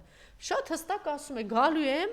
իրան ասում են 300,000 ադրբեջանցի, ասում է ես 300,000 աշխատատեղ եմ ստեղծելու։ Ասում է ինչ ասում Նիկոլը, ուրեմն ես ձեզ խոստանում եմ խաղաղություն։ Չնայած ինքը խոստանում է, Ռոբերտ Քոչարյանն արդեն բերել է խաղաղություն, ինքը այդպեսին է։ Այնտեղ ինչ էին այսօր հարցրել, որ ասում են ասֆալտը, որ սա փռել է, էդի ոդկով փռած, դե ինքը գիտեք, չէ՞, կիլոմետրերով ասֆալտի այդ բաներն արել, ասում է, այս ոդկով կան, այսինքն այս մարդը գալու է այդ առումով էլ աշենացնելու, գալու է արցախցիների հպարտությունն ու արժանապատվությունն է վերականգնելու եւ ոչ թե մեծ խոսում 7 ժամ բացատրում է, պարզ նախադասություններով ասում է, էլի սա եւ սա, ժողովրդական տղերք են, ազգային տղերք են, գործանող տղաներ են, ես չեմ ասում, այդ կայացած մարդիկ են, կայացած, մի հատ այդ անունները տվեք։ Այդ հայերեն կոչվում է Անժելա կենսագրություն ունեցող։ Այո, հետագիծ ունեցող։ Այսօր իշխանության բերել են նրանց, ովքեր որ դուք այդ համացություն անում եք, իրենք կենսագրություն։ Մի հատ էլ լսեք, ասեք ՔՊ-ից մի հատ Ռուբինը, մի հատ անուն Ալեն, այս խեղճ ու կրակ Ալենը, ասենք ամբողջ կյանքում սրա նրա ասելով ինչ որ այստեղ ընդեղ էր վազվզում, հիմա ինչ որ տեղում է հայտնվել թուրքերի ցանկությամբ, այդ անունները ասեք, ասես մտովի պատկերացրեք։ Ու այս մարդկանց ինչ ասեմ, այսքանից հետո ինչ կարելի ասել։ Մենք պետք է ասենք, ամեն օր ասենք, ամեն ժամ ասենք, հորդորենք, խնդրենք, բացատրենք, զրուցենք, չօգնենք, որտեղ մեր հայրենակիցներն են մեծ հաշվով, մեկը մի խոսքից է արագ հասկանում, մյուսին մի 5 անգամ դի բացատրես, մենք չենք զլանում այդ 5 անգամ բացատրել։ Իմիջիայլոց այդ խմբակին թուրքերը այդ խմբակին էլ չեն ներելու, եթե այդ խմբակին թվում է իրենք բանը պլստալու են։ Իդեպ Թուրքիայի ամբողջ պատմությունը ցույց է տվել, որ դավաճանների հետ, երբ որ իրենց են ծառայել, դավաճանել են այլ ազգերի, որոնց անդամ եղել են, որոնց ազգակից եղել են, առաջիններից մեկը որ պատժել են, դավաճաններն են պատժել։ Թուրքերը չեն սիրում դավաճաններին, բնական է, որովհետեւ մի նորմալ պետություն, կայսրություն երբեք դավաճանն օգտագործում է, հետո առաջինը Ինձ Գայանե անով մեկը բան է գրել եւ շատ ճիշտ հուշում է չփոշիացնեք ձեր ձայները տվեք են ուժեղ 2-3 կուսակցություններին ընդդիմադիր չփոշիացնեք հատկապես դեմ եմ այդ բոլորը բան սարկած ինչ որ բաներ են եւ եկել են ինչ որ ձայներ թրցնելու մեկը 1000 ձայն մեկը 500 ձայն մտածեք վերջին կռիվն է սա դրանից հետո Հայաստան չի լինելու եթե Նիկոլը մնա ուրեմն չփոշիացնեք ձեր ձայները գնացեք ռեալ պայքարի մտած այն անունները որ հնչեցրեցի այդ ուժերին ձայն տվեք Համակարծիք եմ այդպես ես էլ եմ շնորհակալ